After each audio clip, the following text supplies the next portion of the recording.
And then somebody realized that in my grandparents' time, people, when they get married back then, they didn't register it at the government. So all of them are what's it called, like societally married, but legally they did not have the marriage paper.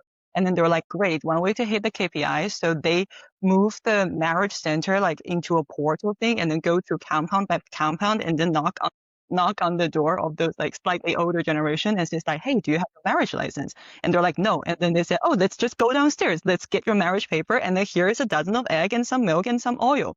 I love it.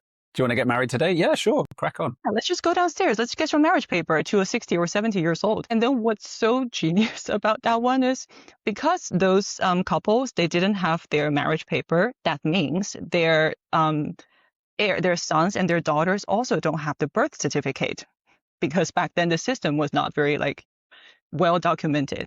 And so in one day you get this couple to get documented as married, and then their 40 years old son or 35 years old son or daughters can go get their birth certificate. So the birth rate also goes up according to that year's number.